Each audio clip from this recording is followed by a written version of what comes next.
見せてもらおうじゃねえか、遠野。お前がどれだけ歌えるか。よし。ライブハウスもいいけど、ずっと外で歌ってたし、やっぱ路上で歌う方がしっくりくるな。それじゃ思う存分聞かせてあげるよ。今空気が。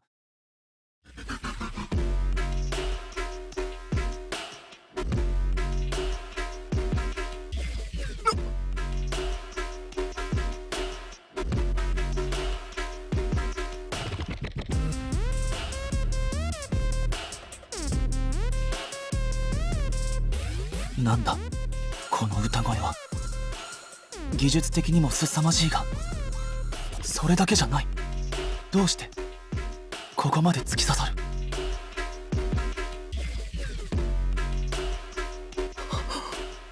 知ってる。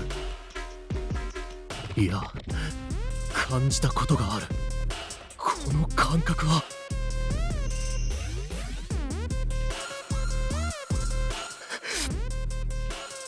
くそっ。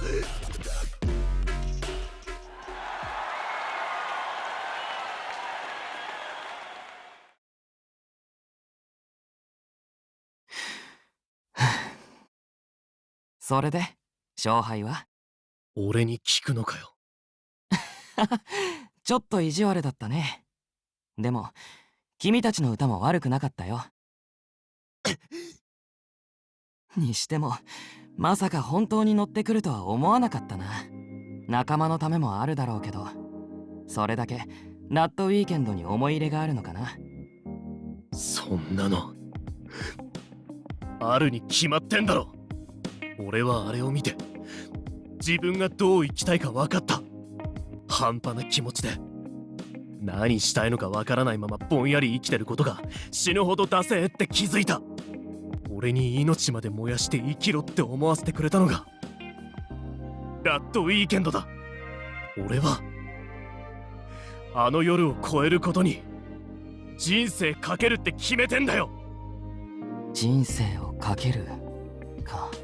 そんなの当たり前じゃない？何？俺は夢のために人生をかけるのなんて当然だと思うよ。っていうか、かけられないならそれは本気じゃないでしょ。ま、これは相棒の受け売りなんだけどね。遠野さんの相棒はどうされたんですか？遠くの町にいるよ。遠くの町。なんで一緒に歌わねえんだ。そいつもラッドウィーケンドを超えたいんじゃねえのか。もう歌えないんだよね、事故で。事故？よくある交通事故だよ。交差点に突っ込んできた車にはねられてさ、一命は取り留めたけど体のいろんなところに麻痺が残ってね。歌い続けるのが難しくなったんだ。そんな。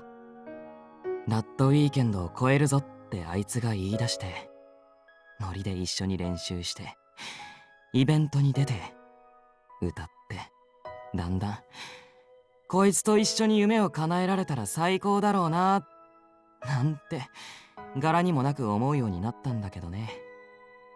その矢先だった。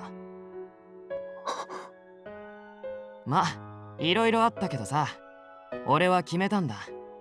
歌えなくなったあいつの分までラッドウィーケンドを超えるって。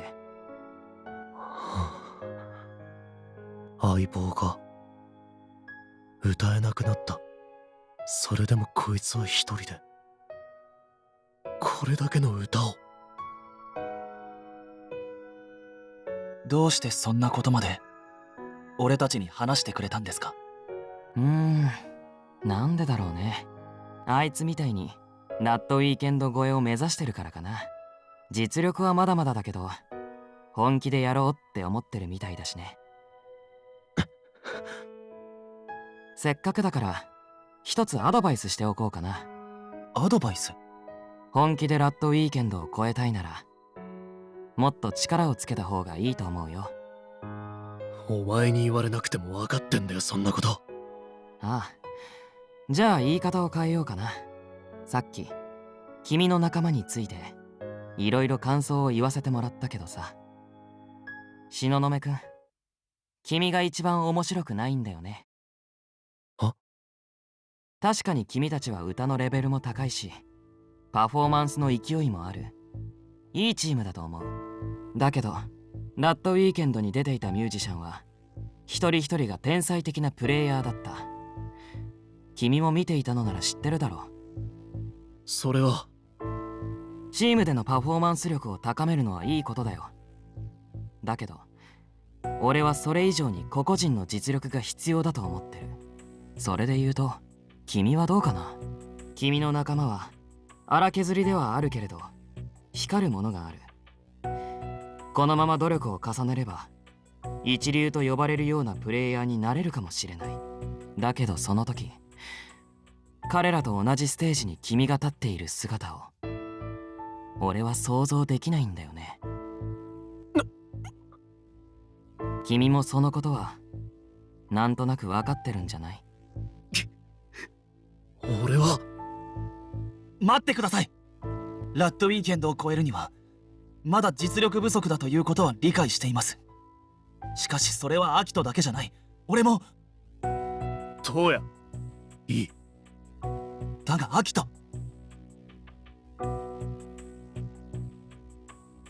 じゃあ俺はこれでお互い頑張ろうね。